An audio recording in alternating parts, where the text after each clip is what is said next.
Morning, everybody. It's great to see you this morning. Thanks for being here on this Lord's Day morning for Bible study, for instruction from the Word, for encouragement that we can offer to one another. We're studying in Hebrews in this Sunday morning class, and we're in chapter 10. Hebrews chapter 10 is where we are. Last week we covered the well-known, well-remembered verse, Hebrews 10, verse 25, not forsaking the assembling of ourselves together as the manner of some is, but exhorting one another, and so much the more as you see the day approaching. I really believe that very well-remembered statement is in the context of the previous couple of verses. Verse 23, let us hold fast the profession of our faith without wavering, for he is faithful that promised, and let us consider one another to provoke unto love and to good works. And so, don't give up, hang in there, hold fast the profession of faith, consider others to provoke to love and good works. And one of the ways you can do that, by the way, is just be faithful in attendance. I think it's mentioned in that, sort of in that vein, that not forsaking the assembling, as we said last week, that goes to the idea of giving up altogether, forsaking completely. But as we said last week, it's certainly applicable to a point in time forsaking. If I chose today, it's a nice fall morning. I'm fairly confident that the fish are biting at the lake. My guess is you might do pretty good today fishing at the lake.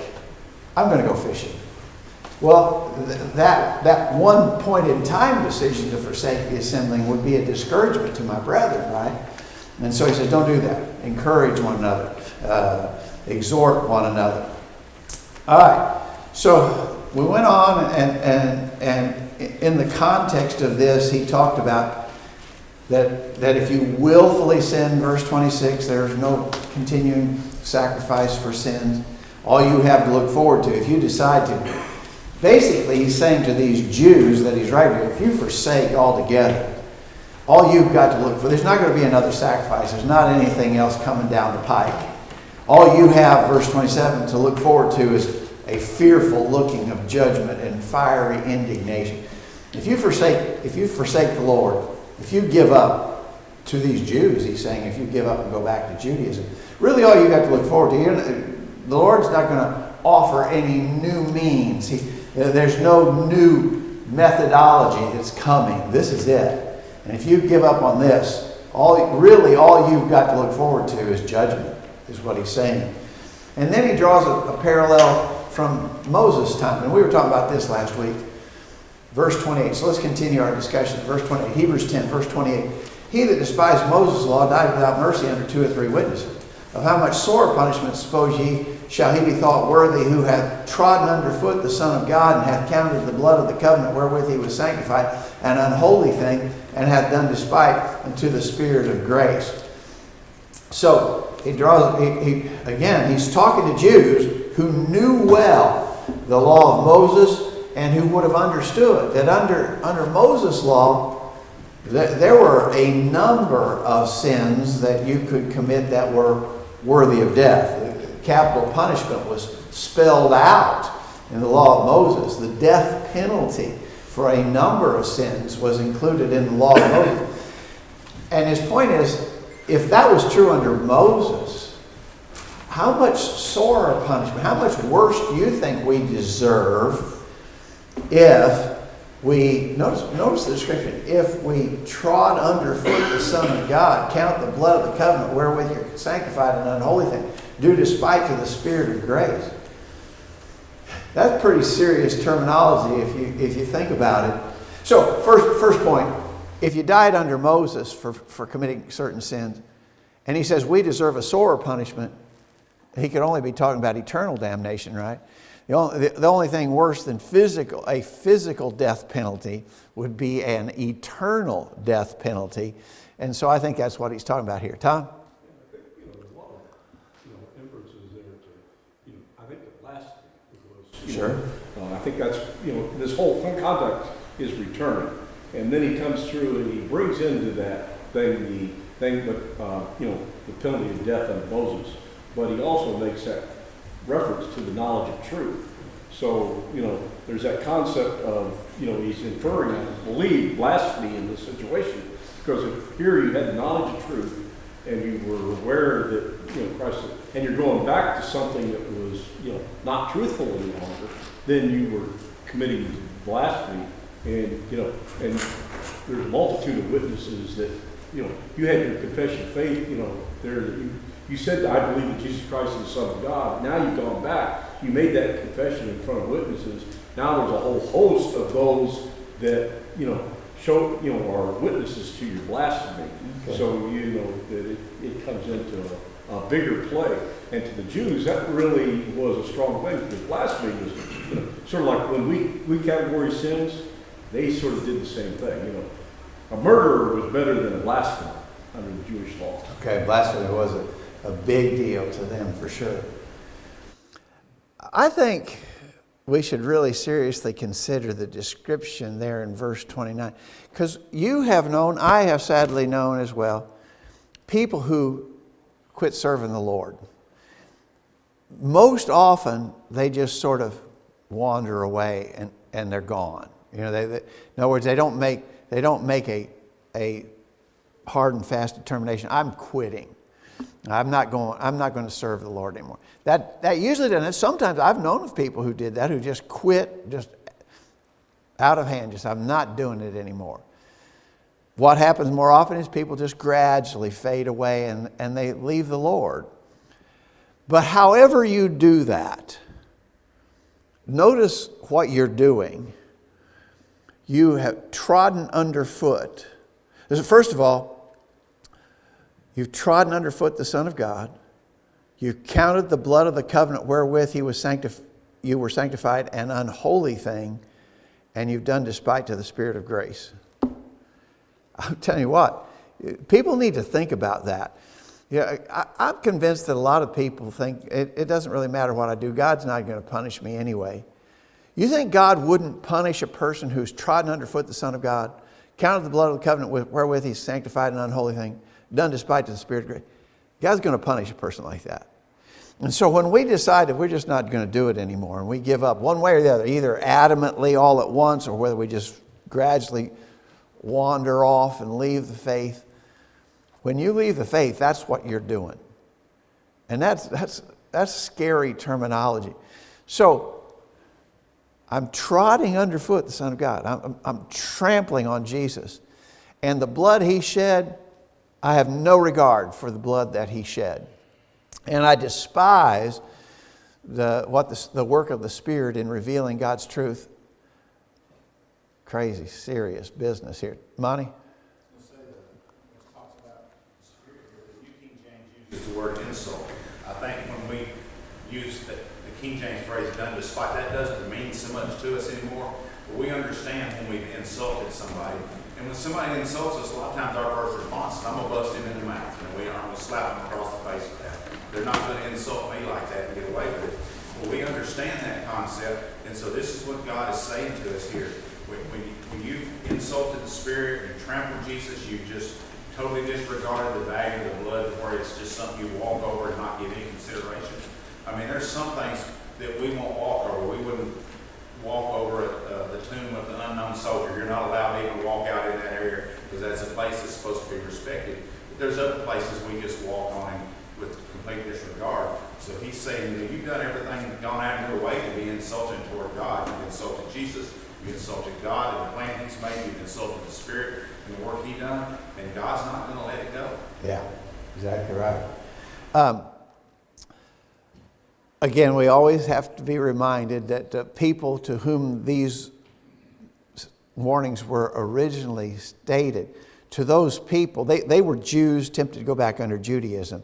And he's saying, you do that, and here's what you're going to be guilty of, right? But there's a clear application to us. I mean, we're not tempted to leave the faith in the manner they were tempted to leave the faith. They were tempted to leave the faith to go back under Judaism. We're not, I tell you what, I have absolutely no temptation to serve under Judaism. That constitutes no temptation to me whatsoever. My guess is I would say the same. You would say the same. But I do have to be aware that if I leave the faith for any reason, this is what I'm doing. So it's applicable to us. The reason, the motive may be different, but if you leave the faith for whatever reason, that description fits you.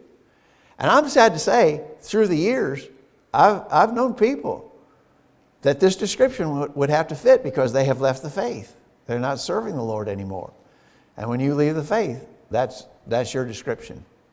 Tom?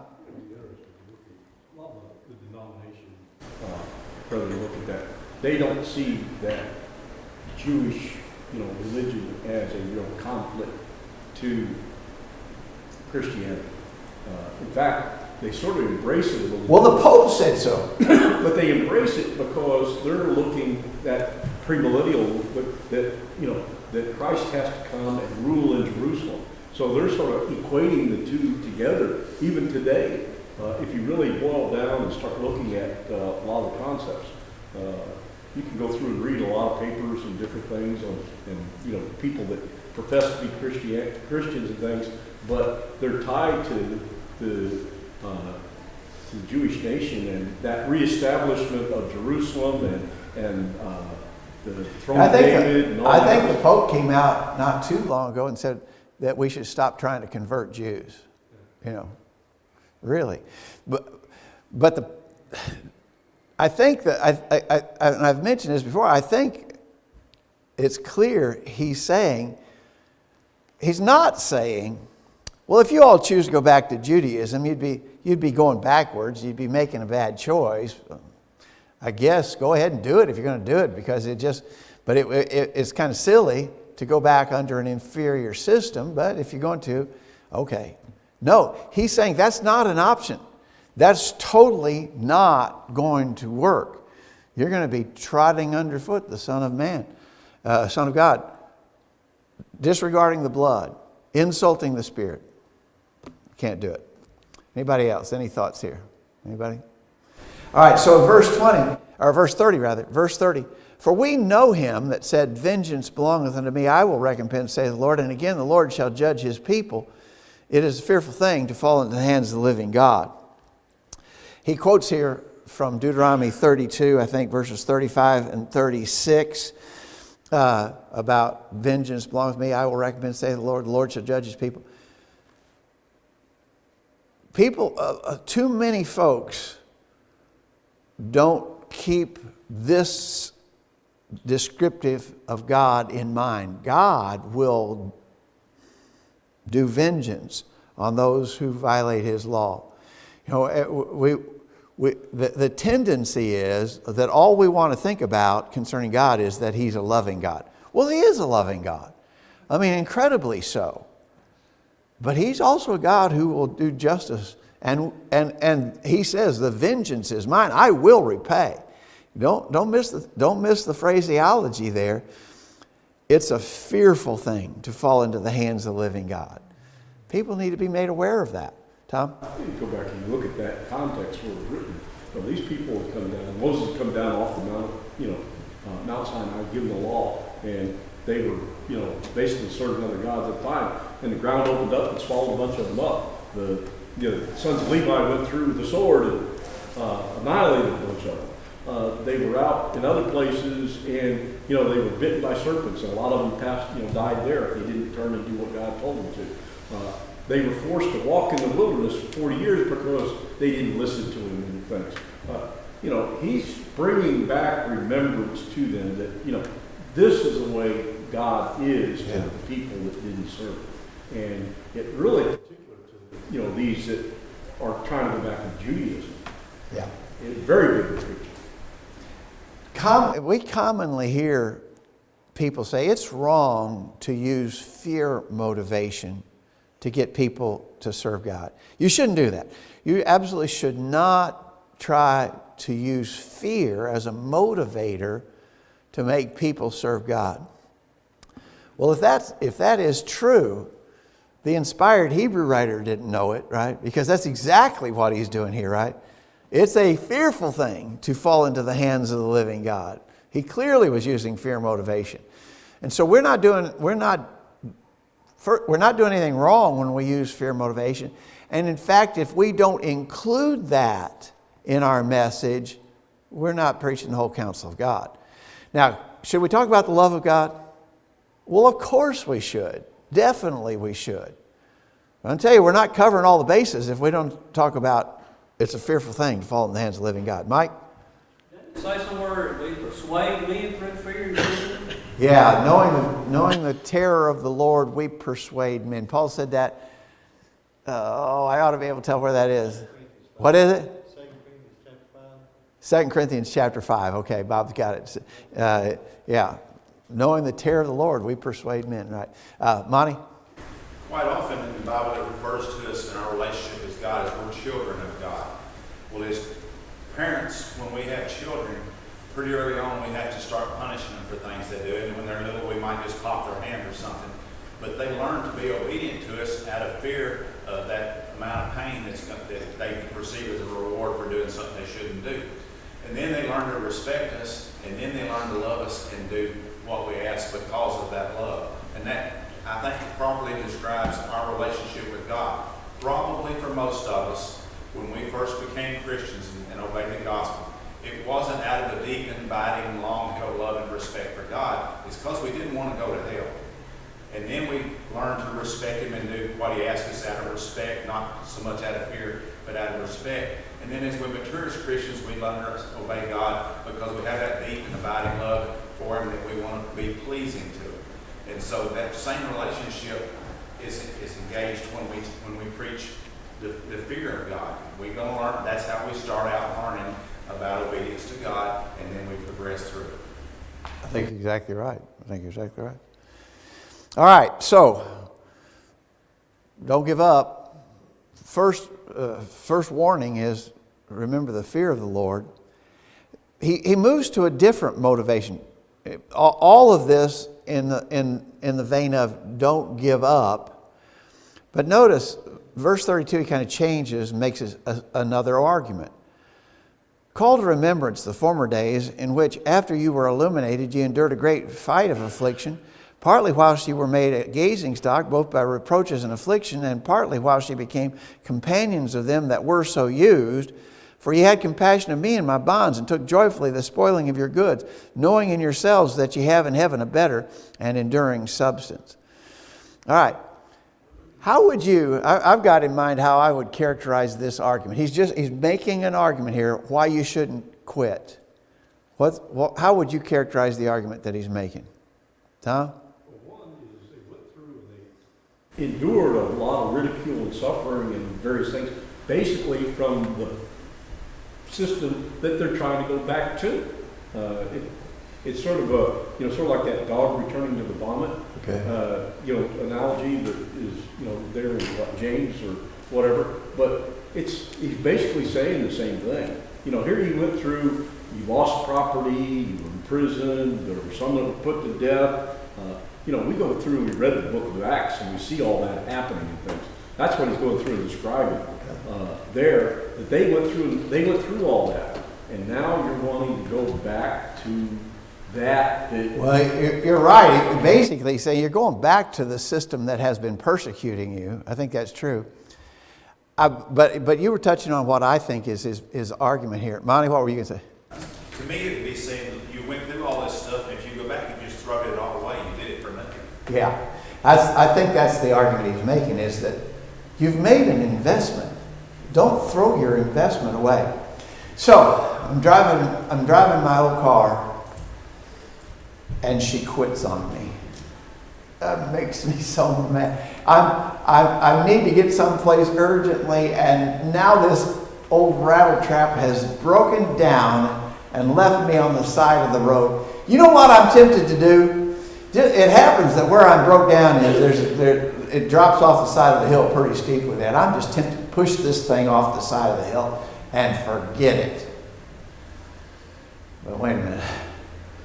I have invested money in this rattle trap. I've got some investment there. I don't know what it's going to take to fix it, but I probably can't just throw it away because there's an investment there that I'd just be walking away from. And so I call the record truck and have it towed in, right? What motivates me is, I'm very upset with this old car, but what motivates me to go to the effort to get it running again is primarily because I've got an investment in it, and it'd be foolish to walk away from that investment, right? How much more so what these folks had done. And I really think that's what he's asking them to remember. Call to remembrance the former days. What was true of the former days? In which after you were illuminated, that is, after you became Christians, you endured a great fight of affliction. This wasn't a minor thing. You guys endured tremendous persecution. You were made a gazing stock, both by reproaches and afflictions. You yourselves were persecuted. You endured all this ugly treatment, reproaches and afflictions. And by the way, we probably don't have a good picture on how severe it was, what they endured. Really tough, what they endured.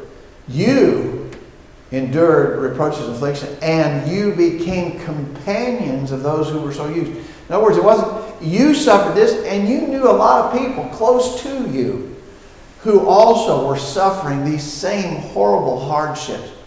Now again, it might be a little bit hard for us to relate to that because we've not. Could you honestly say that you have endured a great fight of afflictions?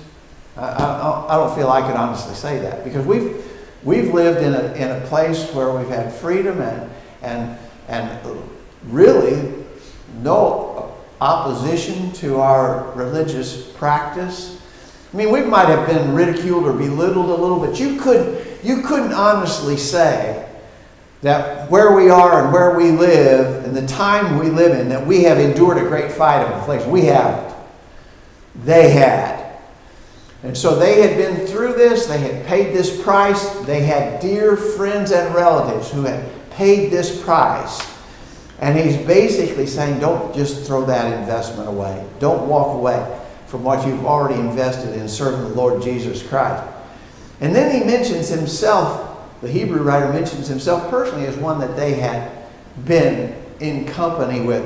Verse 34, for ye had compassion of me in my bonds, and took joyfully the spoiling of your goods, knowing in yourselves that ye have in heaven a better and enduring substance.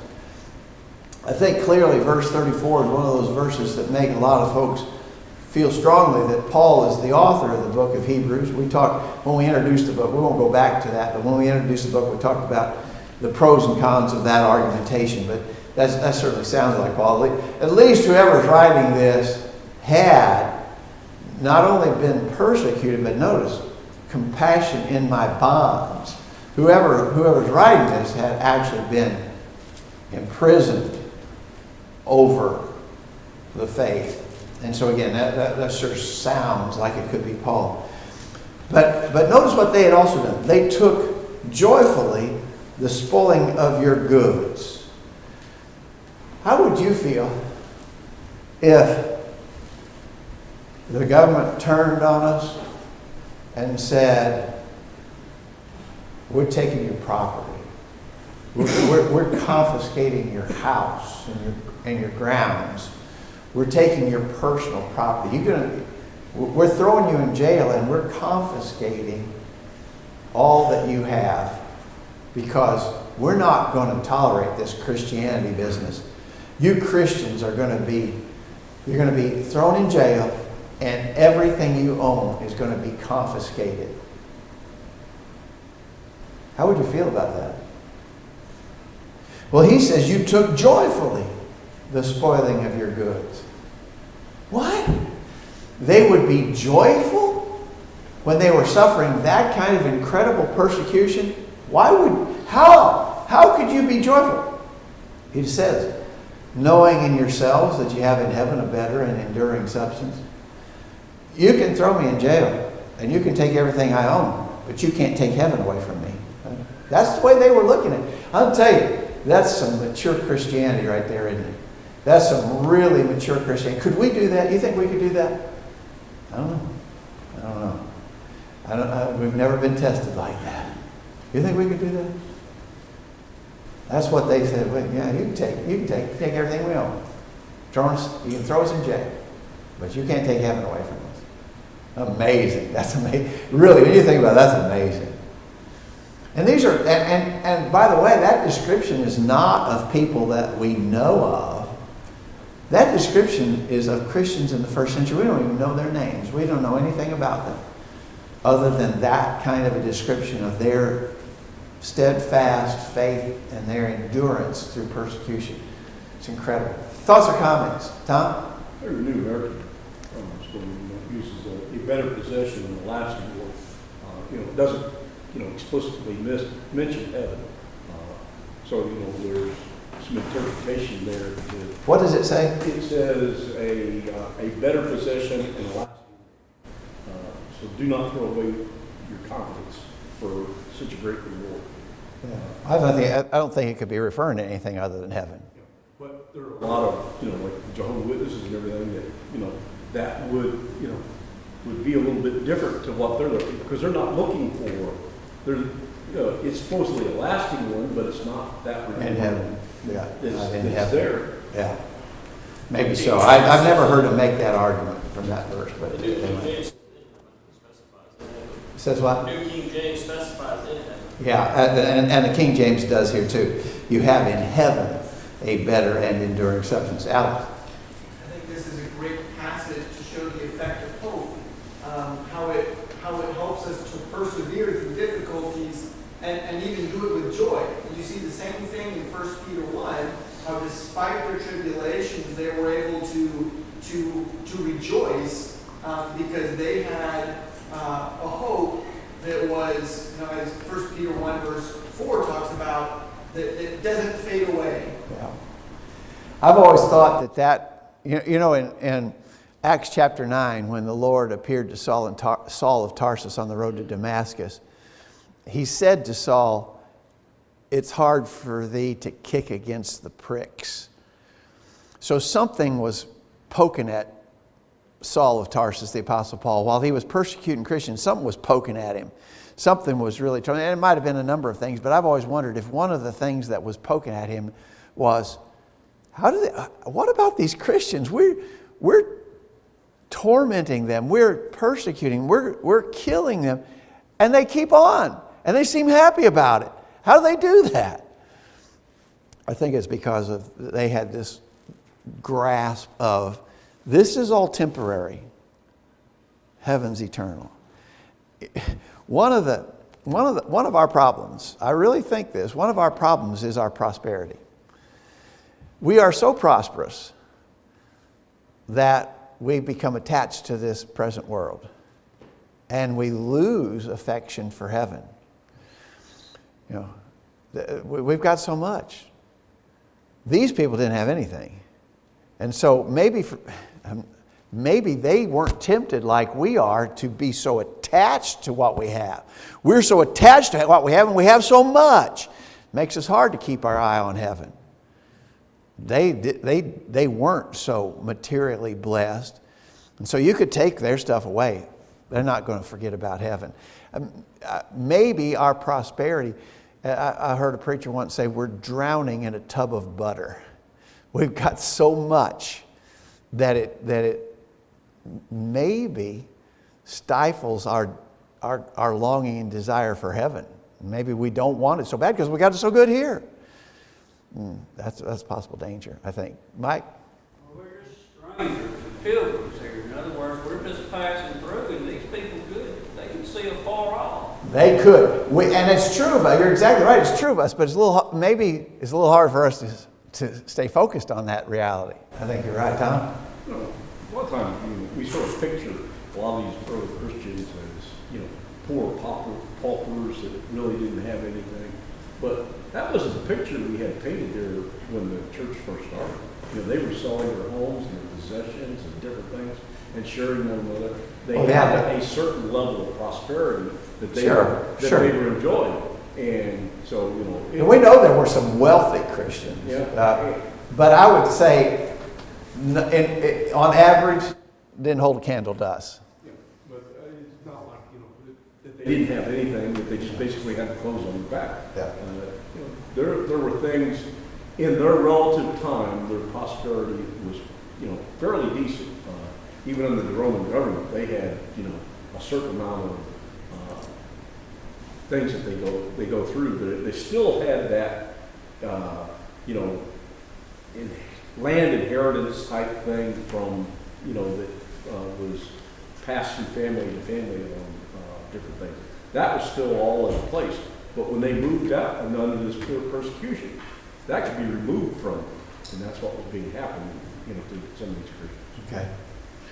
So they took joyfully the spoiling of their goods. That's really an incredible thing.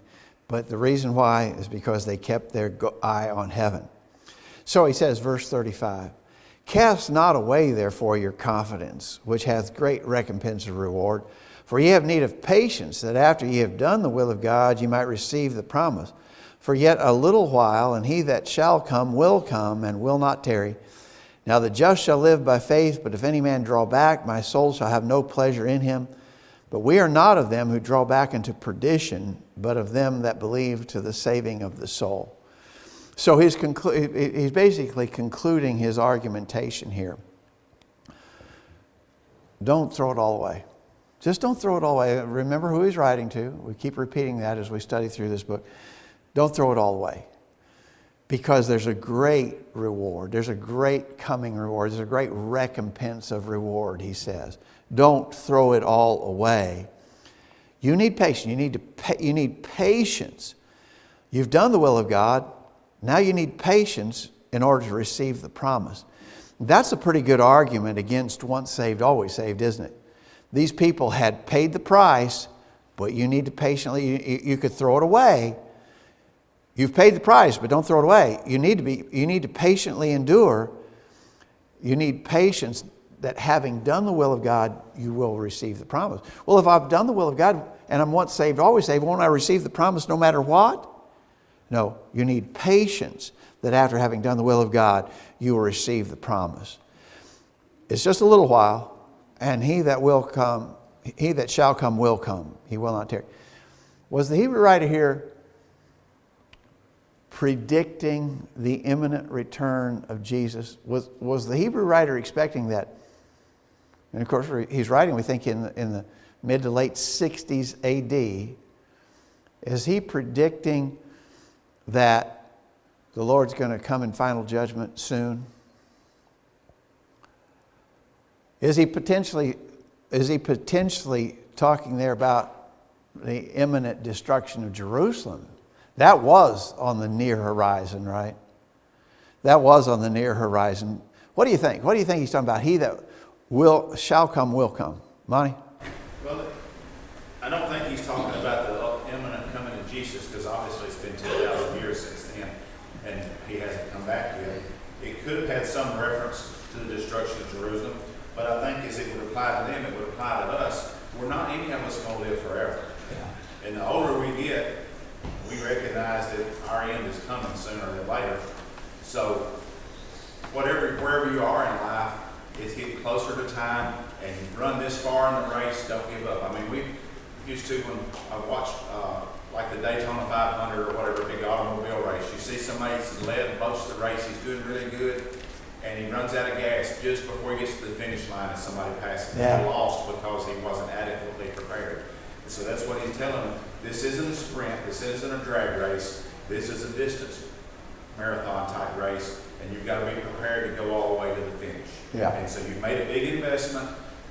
You've come a long ways. You're on the way, and whether it's the end of your life or whatever, you're practically inside of the finish line. Don't give up now. Yeah. And again, I think it makes a strong argument against the notion of once saved, always saved, for sure. I think that he is when he says the promise that verse 37, yet a little while, and he that shall come, will not tarry. I don't think, and I think there are some who try to argue he was talking about endure until you see Jerusalem destroyed. Endure because that whole Jewish system is about to be destroyed. Contextually, I don't think that works very well, because in the couple previous verses, He talked about the reward in heaven. And so I really think he's talking about the Lord coming in final judgment. And the reason why he would say it's a little while, that's a relative term, right? A little while, a long while, those are relative terms. In view of eternity, he'll be here in just a little while. Tom? Quotes from various different places that sort of mix together, not all from one passage, because he brings in that my righteous ones who live by faith. We've talked about that earlier. For yet a little while, very little while, he was coming to come, not delay. Those are quotes from someplace else that he's using, and then he concludes it there, and if he shrinks back, my soul has no pleasure in him. I didn't look up where all these came from, but they seem like they're quotes that these people would be very familiar with. Okay. So the just will live by faith, and if any man draws back, my soul shall have no pleasure in him. We have a concept that, nobody likes a quitter. Somebody just quits on whatever. We say, that's not admirable. We don't like the idea of someone who quits on something. I think we even try to teach our kids that. So, your son signs up for Little League Baseball. And he gets into it. It turns out he doesn't even like baseball that well, and he wants to quit. He would just like to quit. He doesn't like going to practice. He doesn't enjoy the ball games. He wants to quit. But through the years, I've known a lot of fathers say, no, you're going to see this through. You're going to see it to the end. You're not going to quit in the middle. You've made a commitment. You're going to follow through with it.